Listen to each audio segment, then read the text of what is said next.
अगर तबाही का दूसरा नाम ईशान किशन कहें तो कोई अतिशयोक्ति नहीं होगी, क्योंकि जिस तरीके से ईशान किशन का ये कमबैक है, लग नहीं रहा है कि ये कमबैक है। क्योंकि 1.5-2 साल से जो बंदा क्रिकेट नहीं खेला हो, इंटरनेशनल क्रिकेट नहीं खेला हो, वे मात्र 42 गेंद में सेंचुरी लगाता है, वो भी जिसमें 10 छक्के और 6 चौका शामिल था। लग रहा है कि पूरी टीम में सबसे ज़्यादा लय में लग रहे हैं। इवन अभिषेक शर्मा भी कभी कभी लग रहे हैं कि दूसरे दर्जे के प्लेयर हैं जब ईशान किशन अपने पीक पे हो रहे हैं। जिस तरीके से इस पूरे सीरीज में ईशान किशन ने जितना भी मौका मिला उन्होंने खेला, तो क्या इससे अब संजू का पत्ता लगभग साफ ही होता दिख रहा है। क्योंकि जो विजुअल्स भी निकल कर आ रहे थे टीवी पे संजू से, उनकी जो विकेट कीपिंग भी नहीं कराई गई आज, तो ये लगभग आप एकदम 100% मान लीजिए कि संजू वर्ल्ड कप में नहीं रहेंगे। क्योंकि ईशान इतने अच्छे फॉर्म के बाद कोई भी टीम, इंडियन टीम तो छोड़ो, दुनिया की कोई भी टीम ईशान किशन को कैसे ड्रॉप करेगी प्लेइंग 11 से। और उनके पास विकेट कीपिंग का वो भी स्किल है, तो संजू लगभग सभी मैचों में फ्लॉप हो गए, डबल डिजिट भी नहीं जा पा रहे हैं। तो ऐसे में, और खासकर गौर कीजिए, संजू अपने घर पे खेल रहे हैं, उस कंडीशन में ईशान किशन जा करके ऐसा खेल रहे। मान लो वो झारखंड में खेल रहे, यानी रांची में खेल रहे हो, क्योंकि ईशान किशन झारखंड से आते हैं और इस तरीके से फॉर्म में है। वे पूरा डोमेस्टिक में एक तरफा उन्होंने अपनी टीम को, झारखंड को भी जिताया T20 में।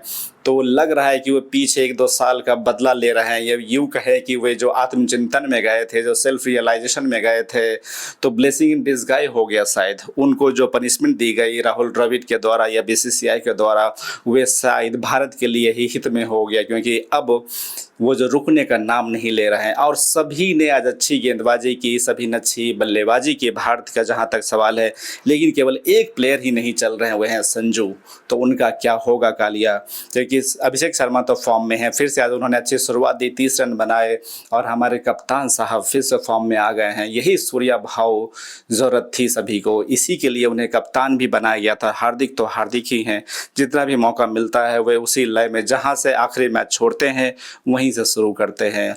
वहीं जो 5 विकेट भी ले लिए हमारे गेंदबाज अर्शदीप सिंह ने, वहीं अक्षर पटेल हमारे कप्तान, उप कप्तान जो फिलहाल अभी हैं T20I में, वे फिर से अच्छा कमबैक किए। क्योंकि चोट के कारण थोड़े या कभी उन्हें रेस्ट दिया जा रहा है, क्योंकि दूसरे कॉम्बिनेशन को गौतम गंभीर ट्राई करना चाह रहे हैं। तो आज जो टीम खेल रही थी, आप मान लीजिए लगभग वही प्लेइंग 11 रहेगी, बस संजू के बदले ईशान किशन टीम में रहेंगे और तिलक वर्मा फिट हुए तो वे टीम में रहेंगे। बाकी मान लीजिए यही टीम आपको लगभग अधिकतर मैचेस वर्ल्ड कप में खेलते दिखेगी। हाँ, कमजोर टीमों के खिलाफ हो सकता है इक्का दुक्का परिवर्तन करके कॉम्बिनेशन को देखेंगे गौतम गंभीर या सूर्य कुमार यादव। लेकिन जिस विस्फोटक अंदाज में भारतीय टीम बल्लेबाजी कर रही है, लगता है कि आए दिन वे 300 से ऊपर रन बोर्ड पे लगाएंगे या चेज भी कर जाएंगे। जबकि आज गौर कीजिए, शिवम दुबे भी, वे उनको मौका ही नहीं मिला ज़्यादा, यानी पीछे के भी बहुत सारे बल्लेबाज बचे हुए हैं। रिंकू सिंह को भी मौका दिया जा रहा है बार बार, क्योंकि वे प्लेइंग 11 में तो रहेंगे। फील्डिंग भी उनकी ज़बरदस्त हो रही है, बेहतरीन कैच लेते हैं वे, और वो भी एक तरह से ऑलराउंडर हैं। ठीक है, वो बॉलिंग ज़्यादा नहीं करते हैं, लेकिन फील्डिंग से भरपाई तो कर ही देते हैं। न्यूजीलैंड कोशिश तो अच्छी उन्होंने करा ज़रूर, लेकिन इतने बड़े टोटल के लिए आपको कहते हैं ना कि एरी चोटी का जोड़ लगाना होगा, ऊपर से लेकर नीचे तक सभी बल्लेबाज को विस्फोटक खेलना पड़ेगा। वैसा नहीं कर पाए और 46 रन के बड़े मार्जिन से न्यूजीलैंड की टीम हार गई। इस पूरे सीरीज में भारत के लिए बल्लेबाजी का जहां तक सवाल है, 2 सबसे बेहतरीन विकल्प निकल कर आए, वही ईशान किशन और सूर्या। जिस तरीके से फॉर्म में लौटे हैं, गौर कीजिए, भारत के लिए बहुत ज़्यादा फायदेमंद होने वाला है। क्योंकि कप्तान इस फॉर्म में नहीं चल रहे थे लगभग 1 साल से। सूर्य कुमार यादव के इस फॉर्म में आते ही आप गौर कीजिए, 200 से भी ऊपर का आंकड़ा भारत बार बार चेज कर ले रही, क्योंकि ऊपर अभिषेक शर्मा हैं और अभी जो पॉकेट साइड डायनमो आए हैं ईशान किशन, वे तो बेहतरीन फॉर्म में चल ही रहे हैं। तो भारत लगता है कि अब उनके लिए 200 बहुत आसान सा टोटल लग रहा है। तो वर्ल्ड कप और भी मज़ेदार हो गया, मसालेदार हो गया, क्योंकि होम टीम है भारत और इतने बेहतरीन फॉर्म में है।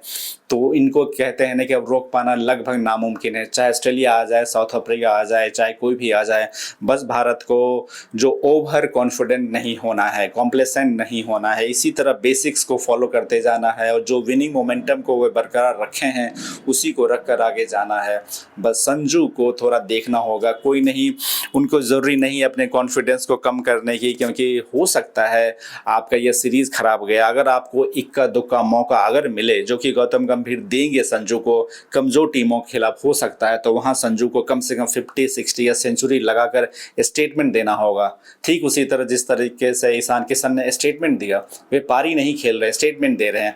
और आपको इंडियन टीम में फ़िलहाल जो T20I की टीम है, वहाँ अगर आपको रहना है, अपनी जगह पक्की करनी है, तो स्टेटमेंट वाली पारी खेलनी होगी। बस केवल रन नहीं बनाने होंगे, इम्पैक्टफुल इनिंग खेलने होंगे, क्योंकि बहुत ज़्यादा कंपटीशन है, पीछे बहुत सारे भरमार हैं प्लेयर्स के, क्रिकेटर्स के। तो ऐसे में आपको स्टेटमेंट वाली पारी ही खेलनी पड़ेगी। और यही होता है जब कोई भी टीम वर्ल्ड चैंपियन बनती है, तो एक से बढ़कर एक दिग्गज रहते हैं उनके पास। गौर कीजिए, जब ऑस्ट्रेलियन टीम बहुत ज़्यादा वर्ल्ड कप जीता करती थी ODI का, तो उनके पास कहा जाता था एक साथ 2-2 टीमें होती थी। अगर कोई चोटिल भी हो गई, किन्हीं को रेस्ट भी देना है, तो उनका सब्स्टिट्यूट लगता था बराबर का ही है। तो एक तरह से उनके जो B ग्रेड की टीम भी होती है, वो वर्ल्ड चैंपियन जैसी दिखती थी। तो शायद वही फेज चल रहा है भारत का, खासकर T20I का, जहाँ तक सवाल है।